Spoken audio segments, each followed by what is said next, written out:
So now, let's take that tendency and let's accelerate it. So the camp staff, the graduate students said, here we go into phase 2. And what we're going to do is bring the two groups together and we will have some competition. A little Oklahoma Olympics. So we'll have contests, tugs of war, baseball games, something where there's a winner and a loser. We hate to lose, don't we? And we especially hate to lose to those people.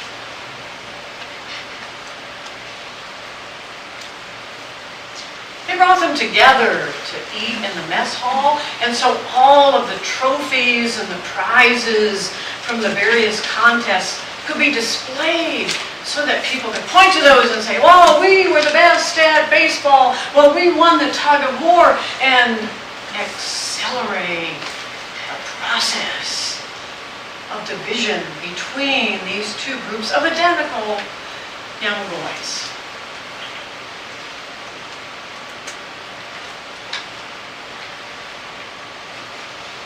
"12-year-olds, weapons of mass destruction." After one of the contests, the Eagles burned the Rattlers' flag. And then the Eagles turned around and burned the Rattlers. Flags were burning. Attacks. Weapons. Stones. Fighting broke out. These are 12-year-old boys at each other's throats over baseball.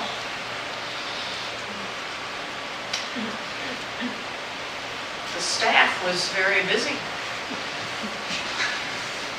Keep breaking up fights. We've really done something here.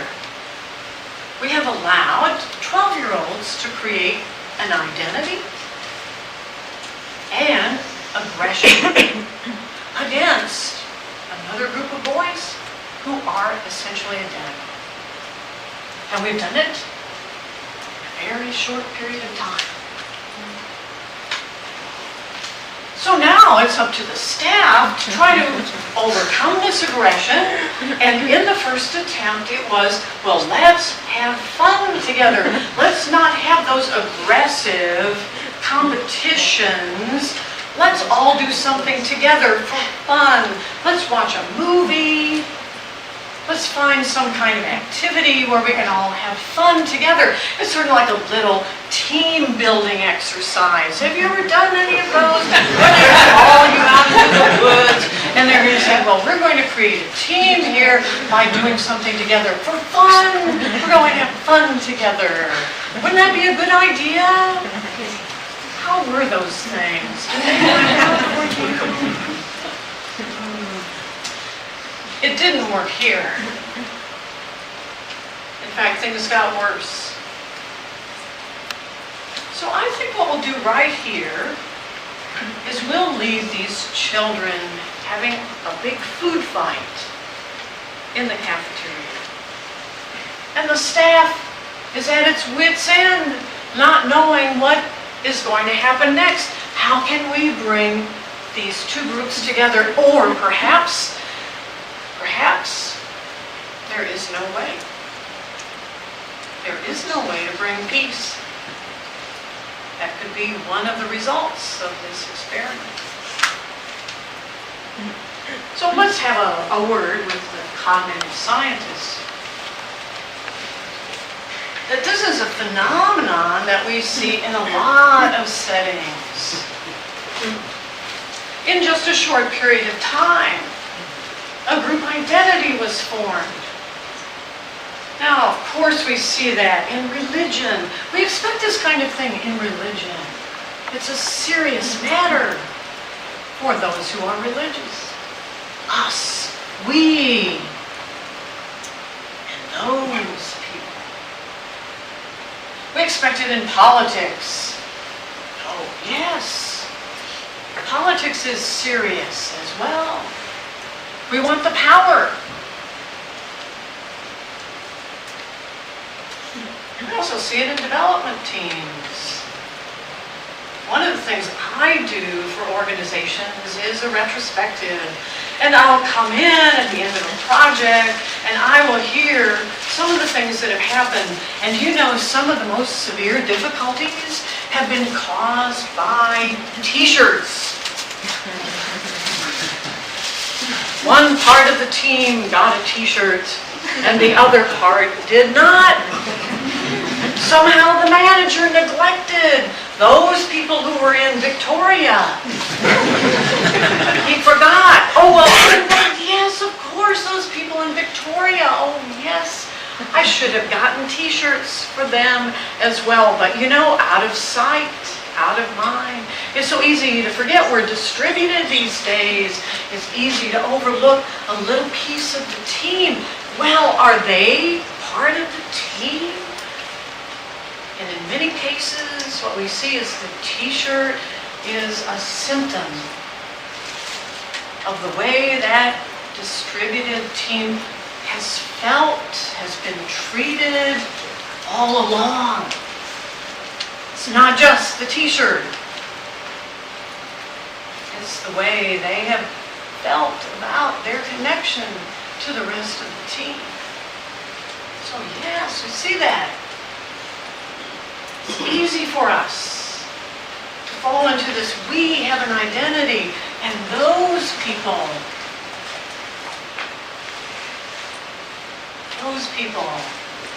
and yet, I don't know whether you can see the last comment here. When interviewed, we always claim, oh, not me. I'm not biased. I'm not prejudiced. I treat everyone equally. After all, these are decisions that I make rationally. So Harvard University now is doing an experiment. You can go online, and I'll be happy to send the URL if you'd like to do that, for you as an individual to personally examine your own biases. And in talking to some of my friends in the United States who are African American, they have taken that test, and what they have found is that they are prejudiced against African Americans. Interesting, isn't it? So maybe we're not so rational, especially when it comes to decisions about who people are that we call us, and who are the them.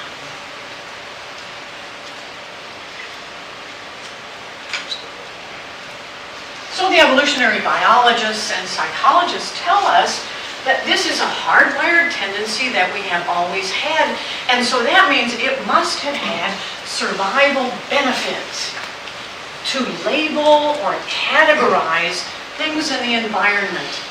And even primitive, isolated tribes that are studied today have elaborate categorization schemes. They know some name for all of the animals and the plants and other people that they might come in contact with. And this is a good thing. It allowed us to pick out the things that are good to eat, good for useful purposes, who's a friend, who can help us. So what they tell us is that as soon as I meet any other human being, within a very short period of time, I've already made a lot of decisions about that person, including their competence, how smart they are.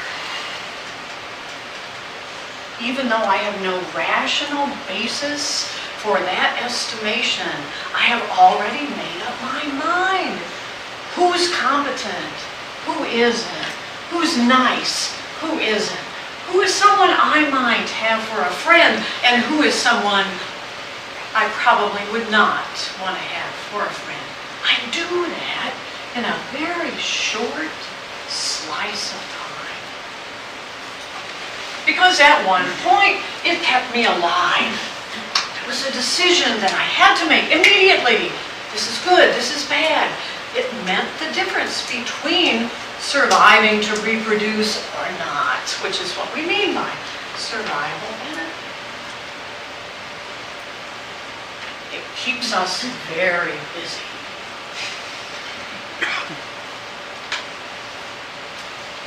This was a study that was done by a third-grade teacher named Jane Elliott.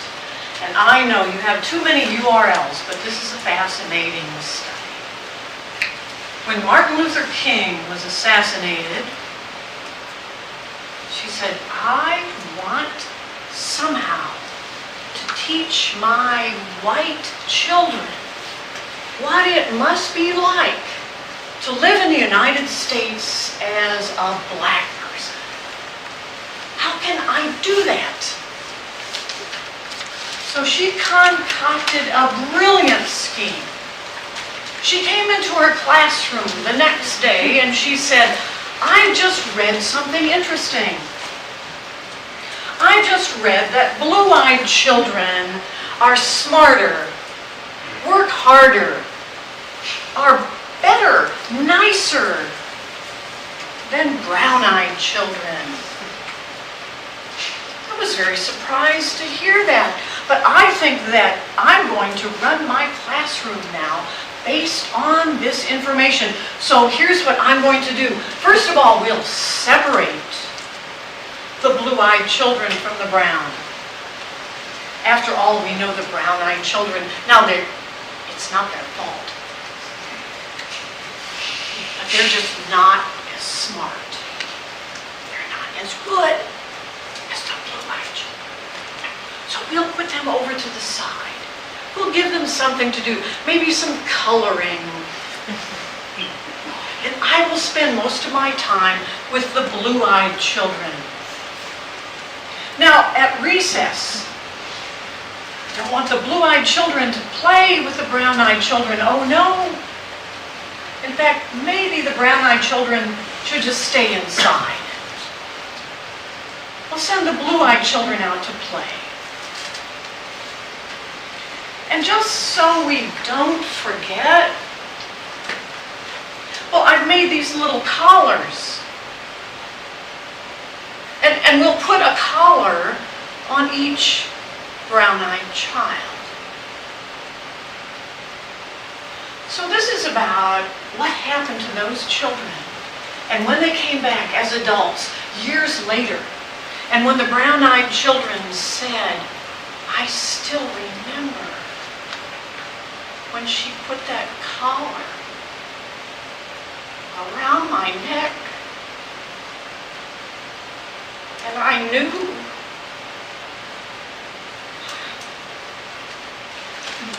So what happens when we do that to other people and we label them as those people and we make that instant decision about who's smart and who isn't? We can actually create that. She made those brown-eyed children less than the blue-eyed children. She made them not as good. What power we have over them. What enormous power we have over others and how they will become. Turned out to be pretty good for her because now she's a consultant and she runs around the world doing this kind of experiment all the time. So what we know is that we have this ability and it's very powerful. We do it for everything. Especially we do it for people. We're always sorting people out. So here was the most frightening thing I saw. Research shows managers sort employees into winners and losers as early as 3 weeks. I think it's earlier. as early as 3 weeks after starting to work with him. So the first time I gave this talk, it was at an Agile conference. And I was sitting at a table with some managers. Are there any managers here? See, I'm sure there are more.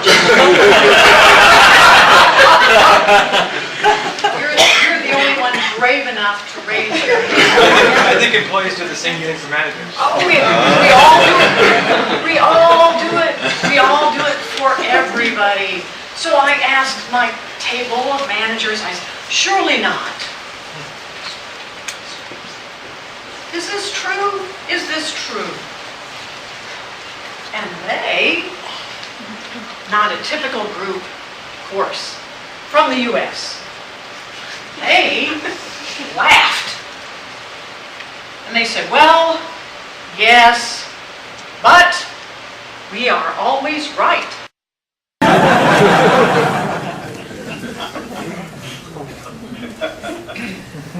Of course they are. Of course they are. How does that work?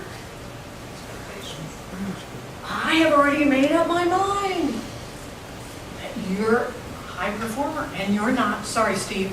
That's the truth. Yeah. So I look at what you are doing. Well, surely if your performance, I'm rational, am I not? Surely if your performance exceeded hers, I would see that. Wouldn't I see that? What do you think? You would rationalize it in a way. So what we know is that we all carry a little set of filters. And everything we see, even objective things, everything we see, everything we hear, all our observations are filtered. We see what we want to see. I know some people, I can tell you, not you, of course, not you, other people. Other people.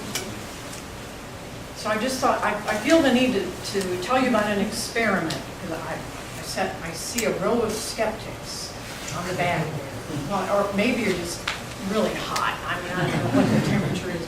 So here was the experiment. Two groups of people who violently disagree about something. The experiment has been repeated a number of times, so that topic or that issue could have been anything. Give both groups the same paper, and it should be objective. It should have data. It should have solid information about which you could make a rational decision. And the result of that experiment is always the same. It is that both groups, after reading that paper, say, this paper supports my point of view. How's that possible? How is that possible? If they violently disagree on the issue, how could they read the same data and reach the conclusion that this supports my point of view? How is that possible?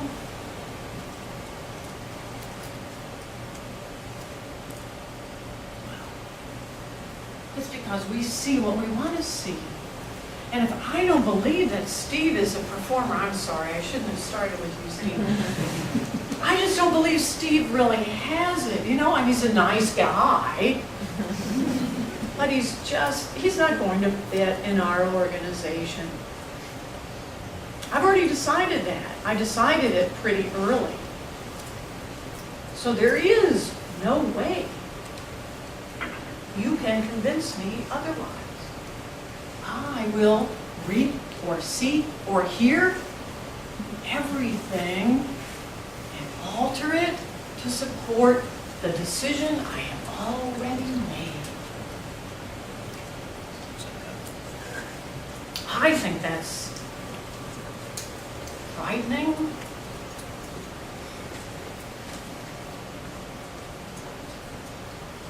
So no wonder.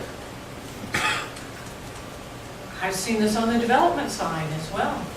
Those business guys, they're always coming over here to make trouble, asking us to do ridiculous things. They've promised that we'll have this by June. They know we're not going to have this before December. What are they thinking?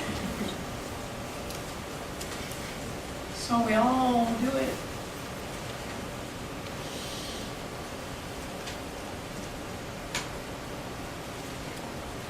The interesting thing is we're a human as well.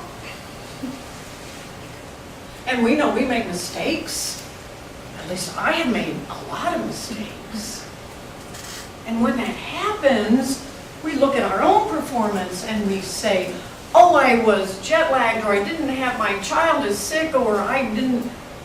And we understand at a different level what it was that affected our performance, and we talk ourselves into saying, well, that's okay because I meant my intentions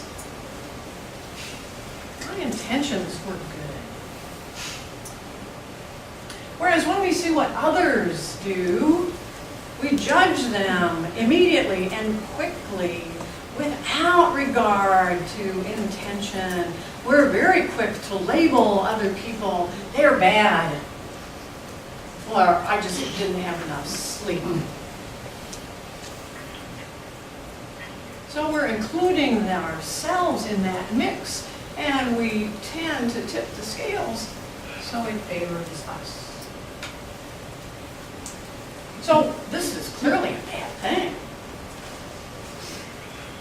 You can see why it would be bad.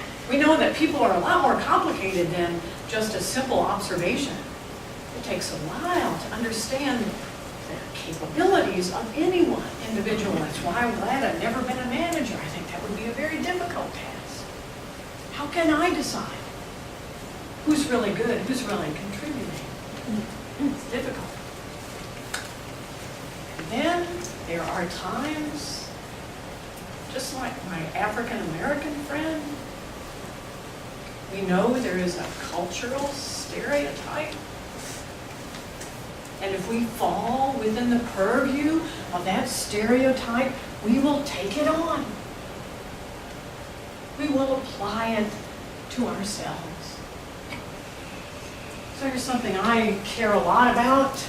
Now, I would never say that women are as good in math and science as men. Oh, no. No, I would never want to say that. But I do know that women are made to feel that they're not as good. I've been on teams where I was made to feel that I wasn't as good. I'm not going to ask for a show of hands on that one. So there have been several experiments around this issue for minorities and women. Give them a really difficult math test, and then they alter the variables. So here's one version.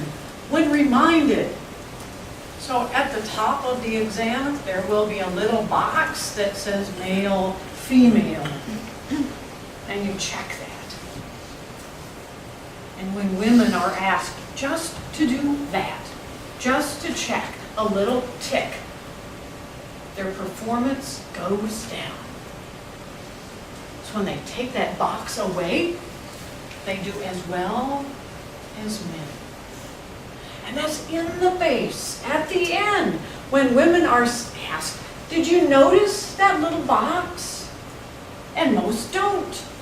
They don't even remember that there was a little box that said male, female, check. The results clearly show that they saw it, and it was a reminder of the stereotype against women in mathematics. They've done the same thing with minorities.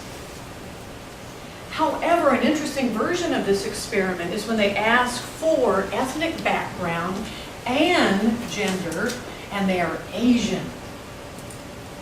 Asian women. Because the Asian stereotype is that they are good at math. It's sort of balances out the gender stereotype. How interesting is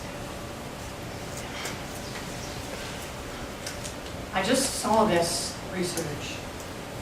It had to do with a video game where you could take on a personality. And they found that when there were conflicts, that regardless of whether the player was a male or a female, if he took on the role of a female, he never did as well as the ones, regardless of gender, who were playing males. We can't escape it. It's interesting, isn't it?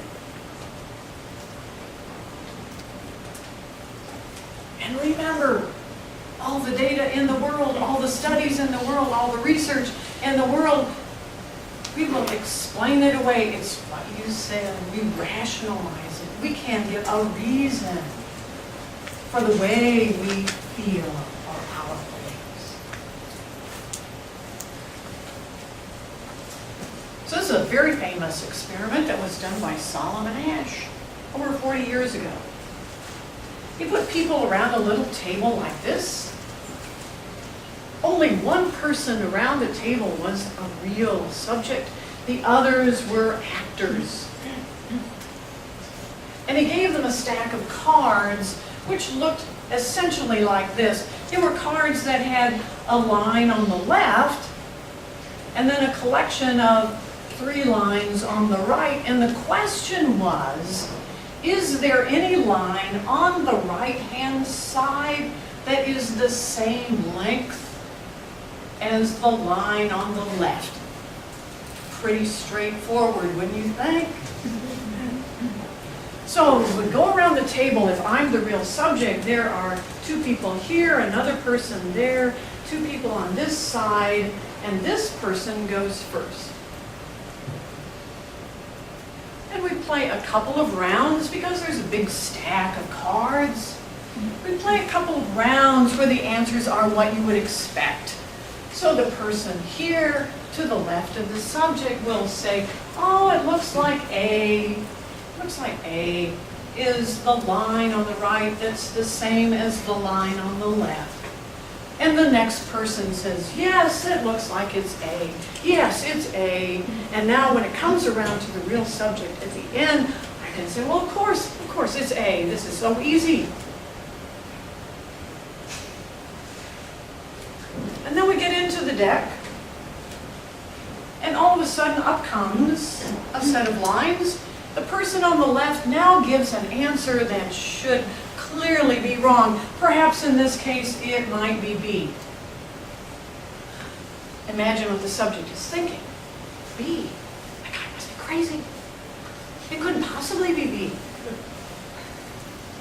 the next person, and the next, and the next person all say the same thing. They all say B. So here's the question. When this experiment is done, what answer does the subject give in a situation like that?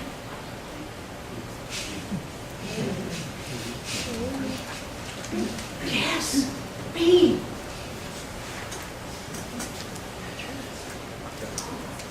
Now, of course, you wouldn't do that. You wouldn't do that. Now, this is an experiment that was done decades ago. Now, I think this is why my husband, who's sitting in the back of the room, is smiling, because he knows I'm going to talk about him now. My husband says, you know, the reason why you like this stuff now is that it is more technical. You can put the subject in an MRI machine, and you can play the same game. You can hear on a set of headphones what the answers are, and then give his or her answer. And now, what the MRI machine can show us is that, because we wondered, what is this guy thinking? Is he thinking, oh, well, I can see that that's the wrong answer, but I'm not going to jump in there and disagree with everybody at the table. I couldn't do that. Is that kind of debate going on in the head of the subject? We didn't know, but now we do. There is no debate. The subject is actually seeing the wrong line as being the same length as the line on the left. They're not deceiving themselves. They're not lying. They're not debating. They actually process. The visual cortex processes it and gives the result that the table handed over. In other words, they set the filter for that particular line length. It was then obvious. Well, of course, it must be B.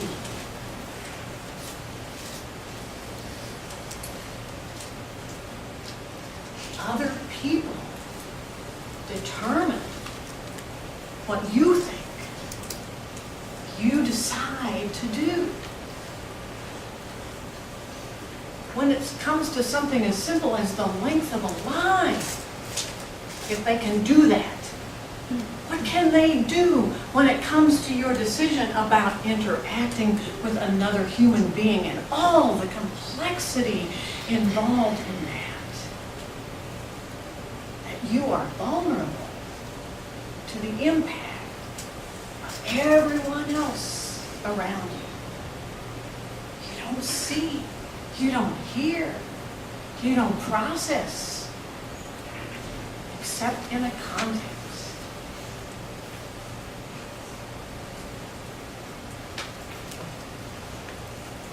So what we know is that what you think affects how I behave. And what I think affects how you behave. So it was at this same conference I had just been to a little tutorial workshop that Michael Hill gave on Agile management. And he started out with rule number 1 for good management. And since I was getting ready to talk, I thought, I've heard this a million times. Haven't you heard this? Catch them doing something right. Yeah. But suddenly, when he said that, I thought, brilliant. Brilliant.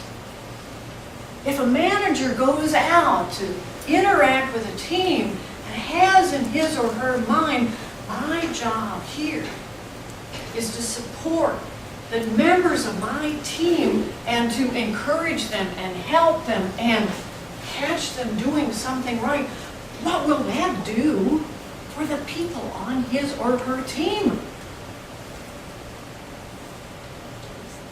Yeah. In a retrospective, we never begin without saying that we believe what Norm Kurth says about the prime directive, which says, no matter what we learn in this retrospective, we truly believe that everyone on this team was doing the best job he or she could.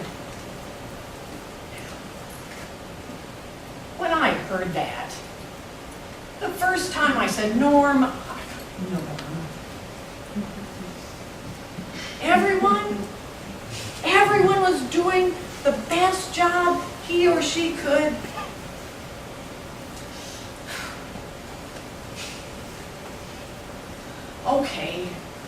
Okay. For the sake of the retrospective, okay. I'm not sure I really believe it. So now, I see. Norm. Brilliant.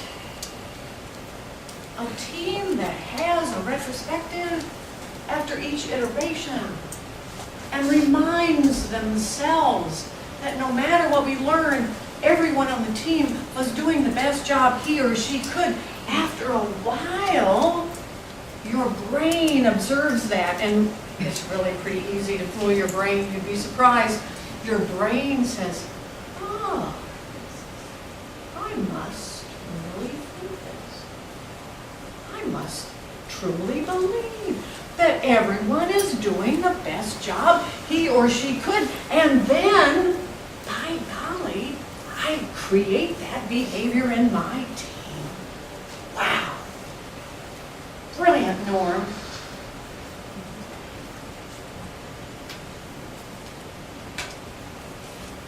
Let's go back to the camp. Those guys are ripping things up and the food is flying. What in the world are we going to do now? Come on, guys. Let's come up with some good ideas. So in desperation, they said, well, the fun and games didn't last. Let's try something else. So they announced, in the middle of the food flying back and forth and hot dogs splattered all over the wall, they said, hey, wait.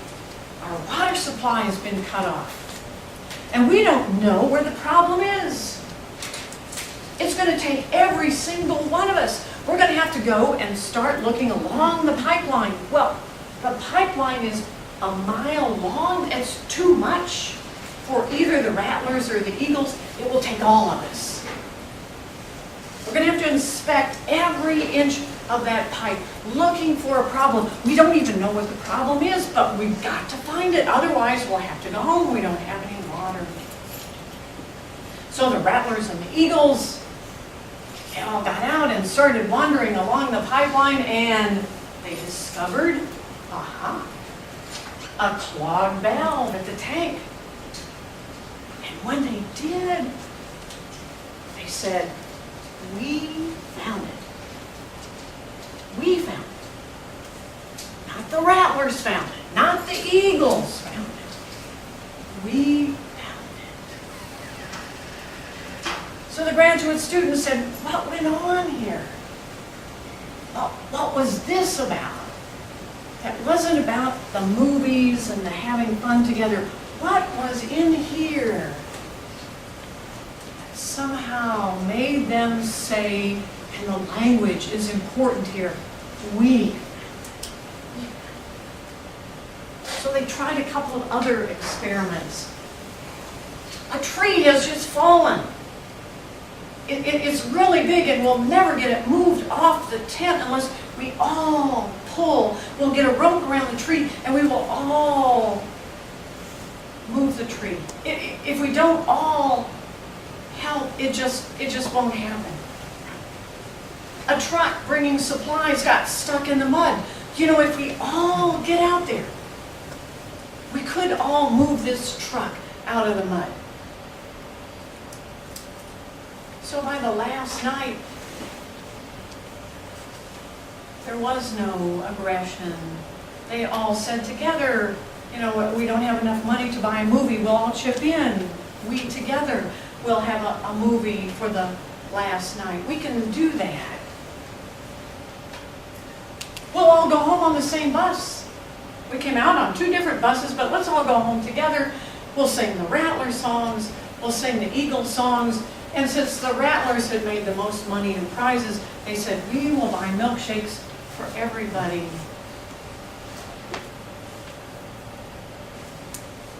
It was a happy ending, see? I told you. Happy ending. But you might be thinking, oh, come on, Linda. These guys were all alike anyway.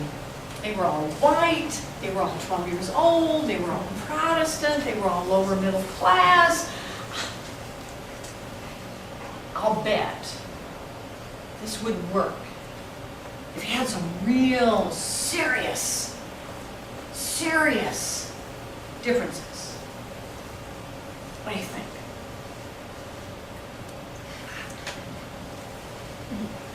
Let's look at some boys in Beirut. Christians and Muslims in a city with a long history of religious challenge. I wonder what would happen in a situation like that. Well, they immediately in phase 1 formed identities. They called themselves the Blue Ghosts on one hand, the Red Genies on the other. And now, in phase 2, remember, the aggression starts, and unfortunately, there was serious fighting. The genies threatened the ghost with knives that they stole from the camp kitchen. So the graduate students decided, let's stop. Let's not go forward with this experiment.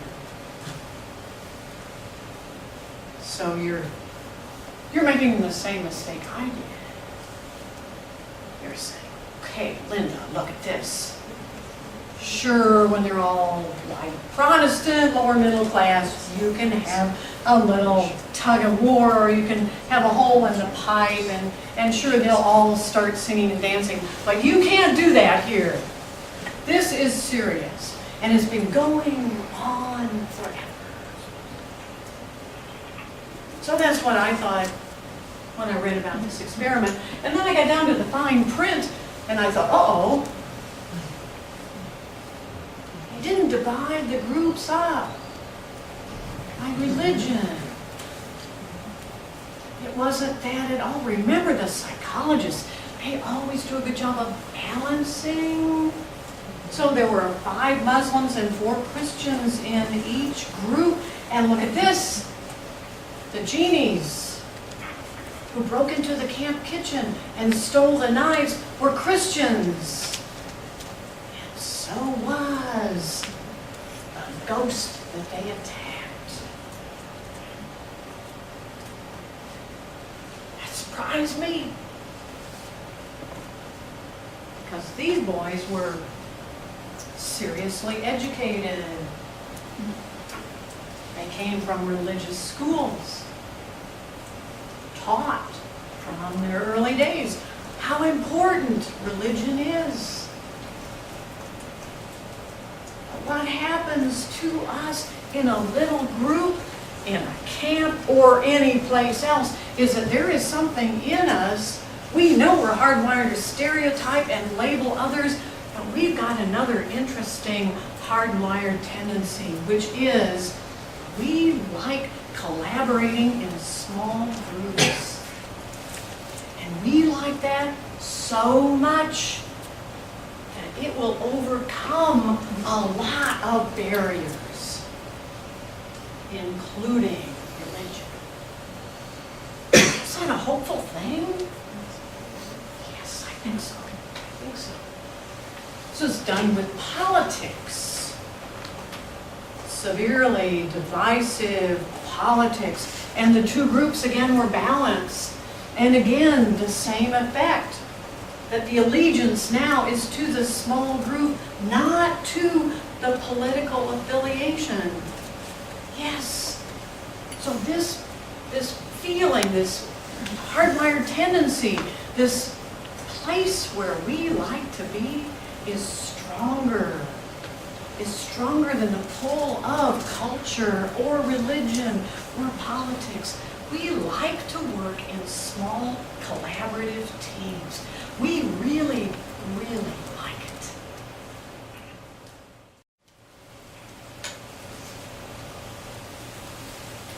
It's the balance.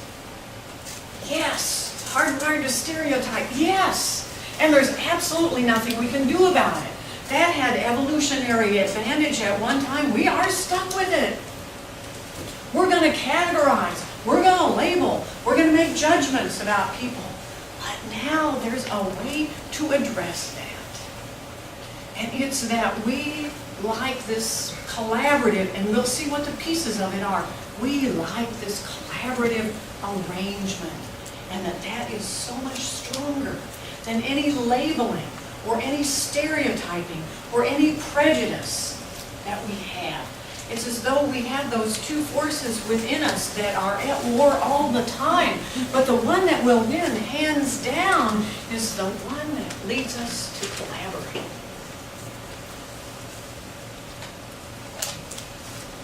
It's about a shared goal. So what was teased out of Sharif's experiments is what brought the boys together. It was, there is something wrong with the water supply. It concerns all of us. If we don't have the water supply, we're going to all have to go home. It's something we all care about.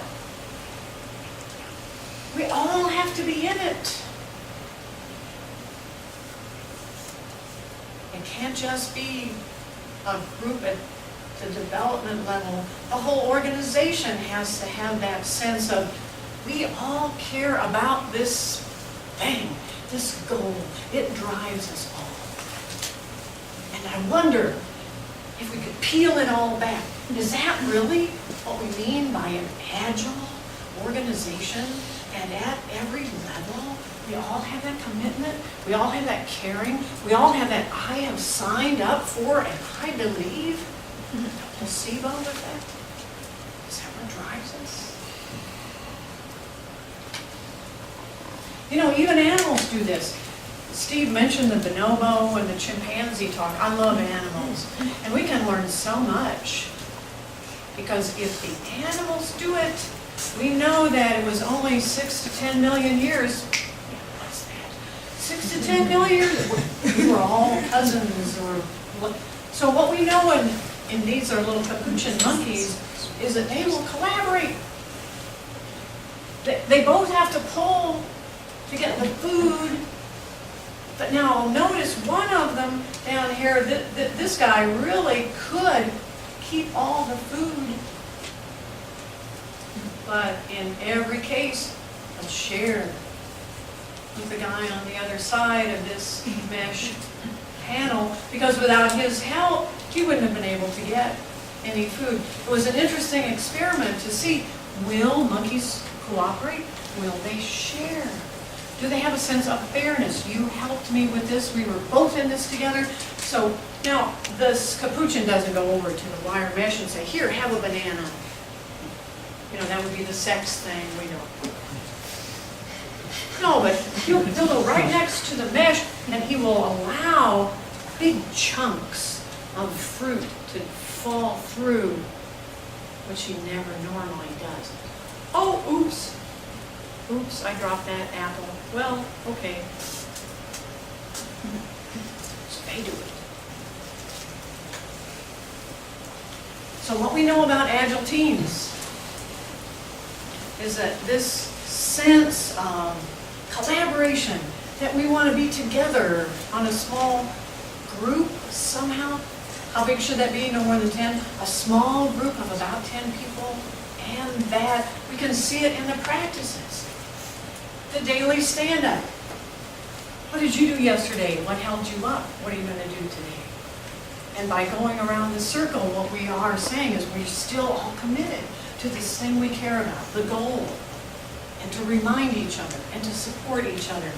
Pairing two people, and what we know now, there's enough data to show that the solution that comes out of pairing is not only more reliable, but is of a higher quality than either, even if they are both experts, could come up with. Because we both care and we're both focused on this goal. The short time box iteration.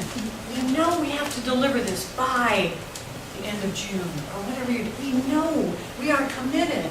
We've signed up for that.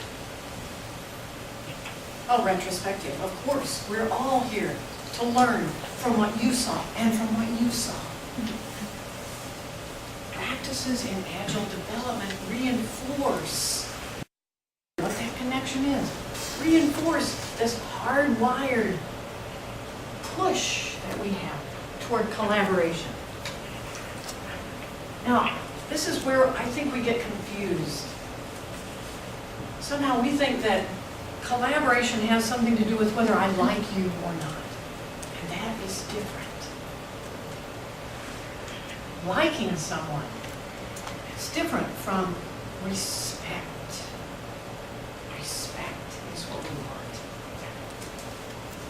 So I think that respect, if we were going to make a list and it would have on it what I care about as a human being to make my life worthwhile, it's the idea that the people I work with respect what I contribute and will come up to me at regular intervals and say, what do you think? I want to hear what you think. So I have another story about my husband, who's a software developer, and he knows knows that if he wants to make me really happy, when he comes home at the end of a hard day, he's not going to bring flowers. He's going to bring me a problem. And he's going to say, I've been working on this all day. What do you think? To me, that says, I love you, and I will love you forever.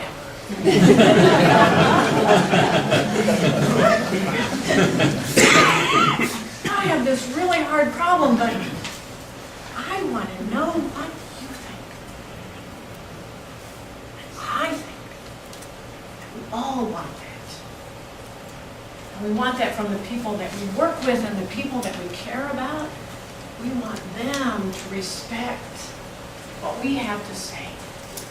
Agile teams get that all day long.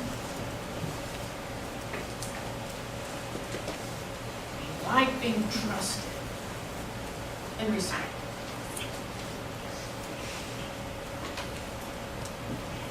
So this is what the psychologists call it.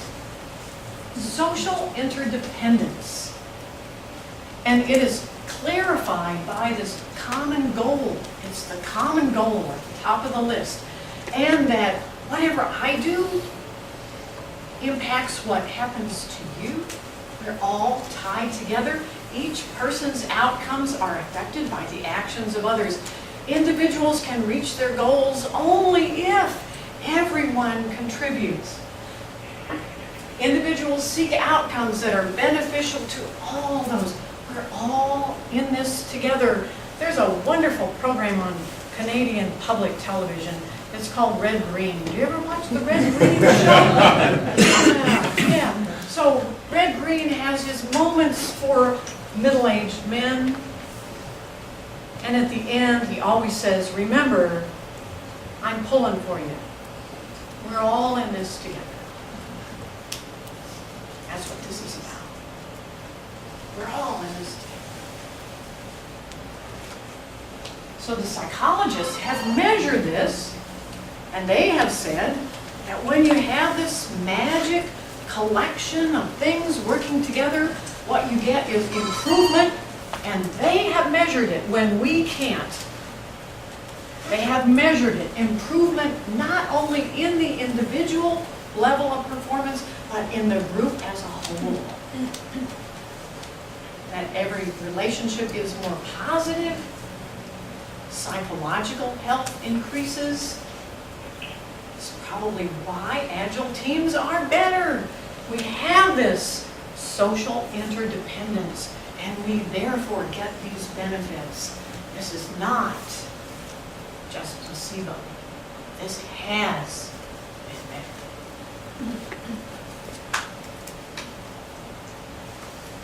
So I recommend this really interesting book.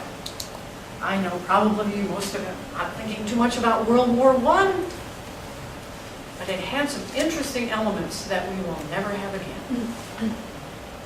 Miles and miles and miles of trenches. And across no man's land, you could see the enemy. It was close enough so that you knew when the wounded were taken away. You knew when meals were brought in. You knew when there was a changing of the guard. You knew everything that was going on the other side of no man's land because they were so close. And an interesting thing happened along those miles and miles of trenches. There wasn't any kind of peace negotiation. No one put a table or a meeting, but peace broke out in little pockets all along the trenches. Linda, come on, Linda, this is a war. People are there specifically to eliminate the guys on the other side. What are you talking about? Social interdependence requires a shared goal. What was the shared goal here?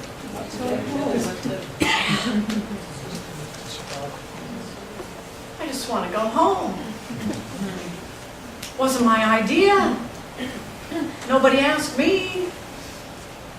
Nobody asked you either, right? I just want to go home.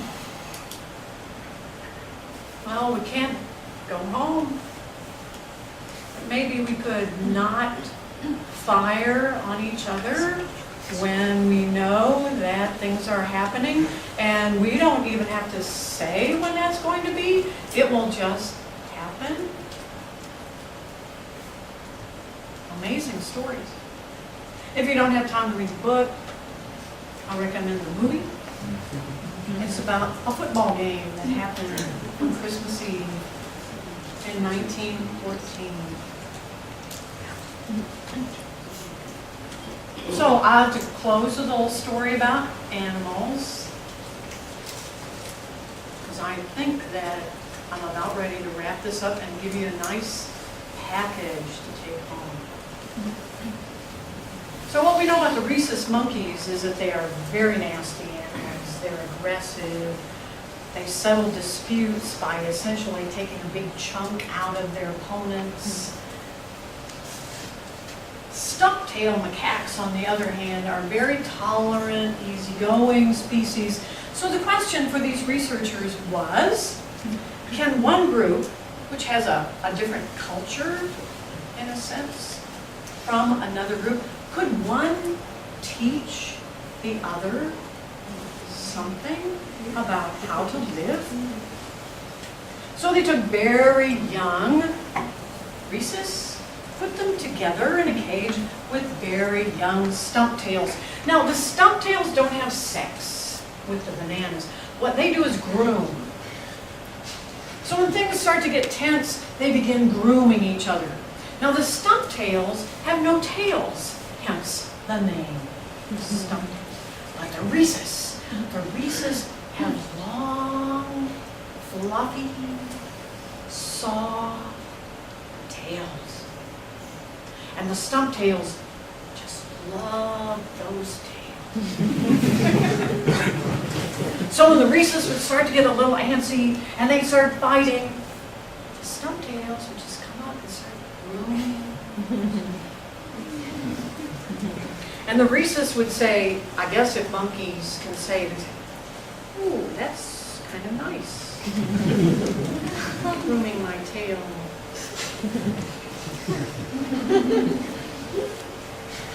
And what they found over time was that the rhesus learned how to solve problems another way.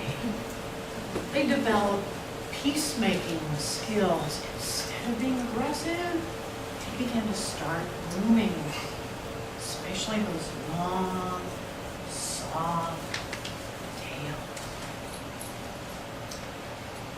I don't know, is that our hope for world peace? Monkeys' tails? I think so. Well, those are stump tails, and this is the alpha, and right now he's got all the food, but the others are waiting, and I think they're just like us. They're waiting, hopefully, because they know he will finish at some point, and he will share, and then they'll all groom each other. So I don't know about you. I'm hopeful. Are you hopeful? Has it been okay for you? You're not too upset? Your stomach's kind of eased a little bit? And you're ready to get out of this terribly overheated room? I'm ready to stop and ask for any questions, but I understand if people want to stand up and move around. Well, first of all, I'd like to thank Linda for this presentation.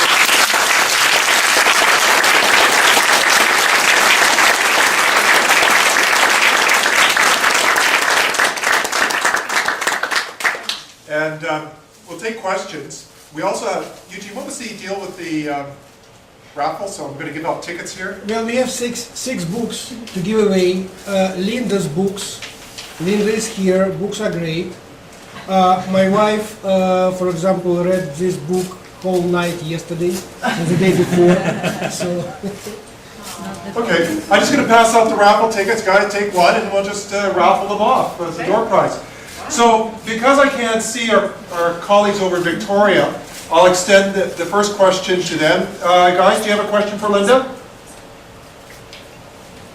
I have one question regarding the title of the presentation, which was trust. I was wondering if you could compare trust to respect and why respect wasn't preferred to trust for this. So that's a good question, and I think that maybe the title was a result of some brainstorming that I had with some friends, and that we certainly, it's stereotyping had a negative flavor, which is really what the talk is about, is why we stereotype. So I didn't want to say that, and maybe by default, I'm not sure, but maybe trust wasn't what maybe wasn't the best title for the talk. What do you think? I think respect is more fundamental than trust. Trust, respect is kind of evaluation and then being cooperative a little bit. Trust is like kind of blindly being cooperative. Okay. So your point of view. Yeah. Well, I don't know. I must fundamentally disagree, because we can respect someone, but we may not trust this person, and then how would you work together to the same goal? That's an interesting point. There's a question. Good question. I mean, like, I respect our salespeople, but I don't trust them.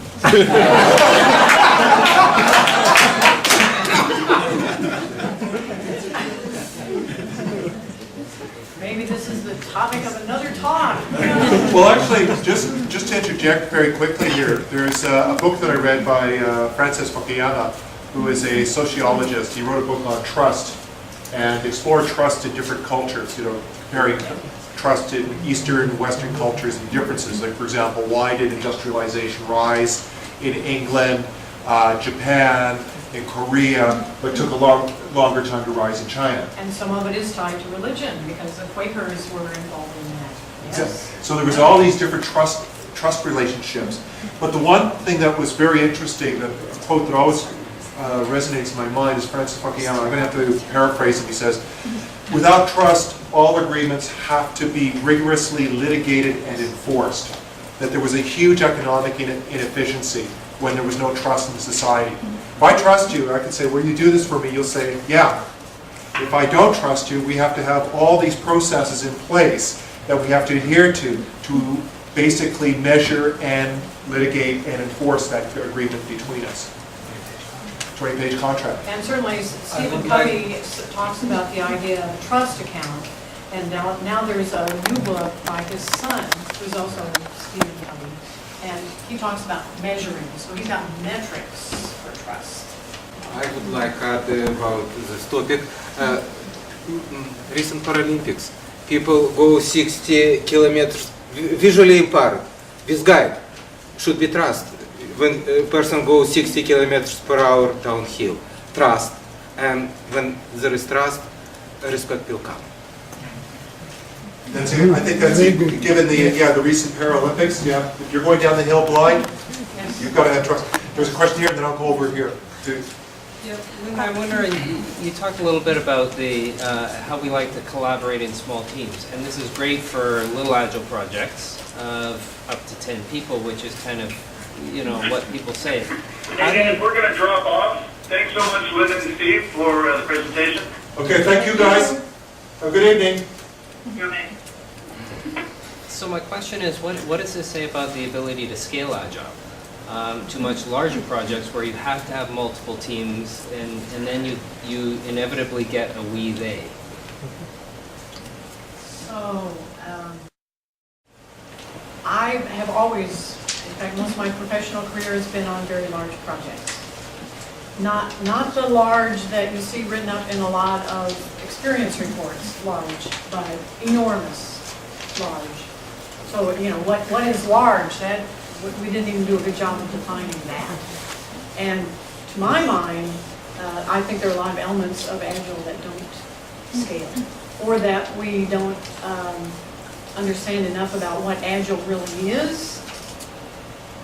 We're trying to scale practices, and maybe that's not really the way to do it. We're talking about a scrum of scrums, for instance. Maybe that's not how you do it. Maybe you need a different set of Agile practices for very large projects. So I'm not sure that that scaling really works. I'm just not convinced. May not be a good answer. Carl's got his hand up. Okay, Carl, then I think you, Well, first of all, having lived as a teenager through the time of a lot of racial things going on in the United States, one of the things that was going on there was segregation, especially in some formal, some informal. But that was an intent, I think, maybe subtly, to actually stop any kind of cooperation, because it really kept people from ever learning about the others, as these experiments had things the other way. And I think that that's perhaps sort of what you were saying with what happens with the large teams. You sort of denigrated the team building things, and I agree, those have always been disastrous. But to have a non-segregation, to have the teams still somehow or other see some kind of common goal, can perhaps among the teams encourage enough cooperation that they can get along, even though they may be separate tribes or whatever, that they would still be able to cooperate, again, toward that common goal. Sure, and that's probably what you'd have to do. The problem is that we carry around with us two hardwired numbers. The first one is 10, and that turns out to be the size of most Agile teams. That's the group we lived with, your immediate family, the people we shared bread with every day, 10. And the other one is 150. Now, when you exceed 150, then what you see in groups like that is there's a schism, there's splits. You just have a difficult time keeping people focused on, you know, now the military addresses that pretty well. They've got models that we might think about looking at. How do they scale, and what are the sizes of those across military organizations around the world? Because they have to address exactly that. How do we focus on the goal, but make sure we don't exceed those hardwired limits? I'm just going to interject here with moderator's privilege. Definitely military. As part of my research, I've been looking at a lot early on, I was looking at a lot of military warfighting practices. On that topic, you may find pulling the United States Marine Corps' warfighting manual, which is actually available on the net, and reading. It makes fascinating reading for how they visualize command and control. It's not what you think. There's also a really good book called Leadership Lessons from the Navy SEALs. One of the best books on management I've read. Okay. So this, and you have to realize that these are organizations that have got to figure out how to move tens of thousands of people into a chaotic situation and succeed in those situations. And a long distance. So, Stephen, what's that reference again? it's the United States Marine Corps' warfighting manual. Yeah, we should get that on our website actually. And I have a copy of it if people are, if you're interested in it. We're gonna go for, how are we doing for tickets here? Who needs a ticket? Who needs a ticket? Has everyone got a ticket? Everyone who wants one's got a ticket?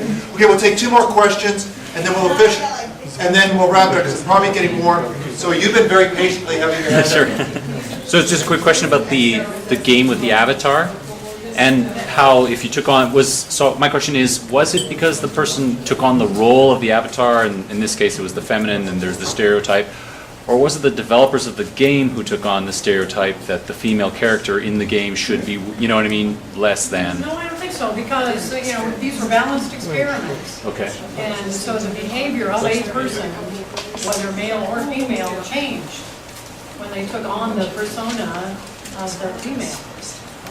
They, in other words, they bought into, as we all do, the stereotype, which is Okay. females are weaker, they're not smarter.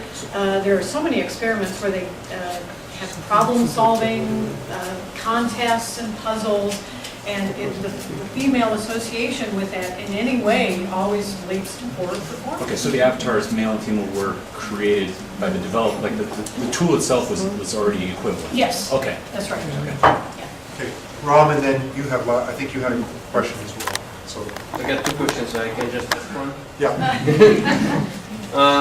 Okay, so I will go with the face-to-face part, where you emphasize the importance of face-to-face communication. We are getting more and more into virtual teams. Yes. How do we make it work with these virtual teams? So one of the questions that we've tried to address now for many years is how do you have a virtual retrospective? You know, and there are ways around it. There are enough tools. Sometimes you do have to rely on tools. But if that's all you have, and if you never have a face-to-face meeting or a face-to-face retrospective, you're just going to lose this sense of we. And that's what it is. It's a we. It'll always be an us and a them.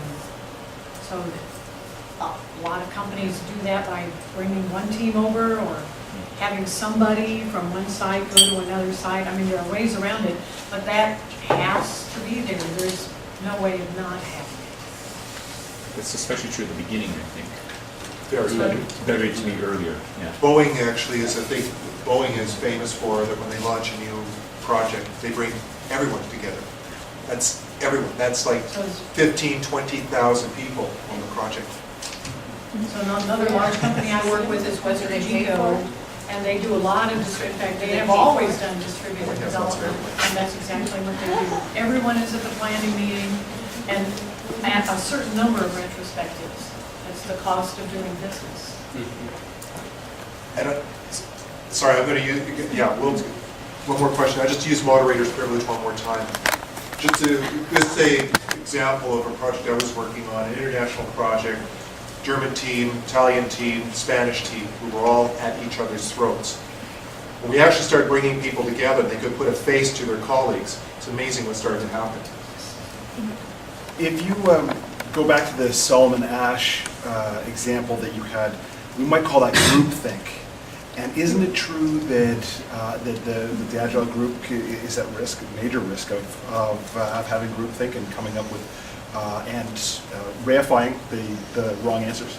Sure, and in the placebo talk, I do address that. If Agile is all about placebo, then we are doomed, because what we know is that placebo rests on belief, and belief carried to an extreme becomes fanaticism and sort of a religion.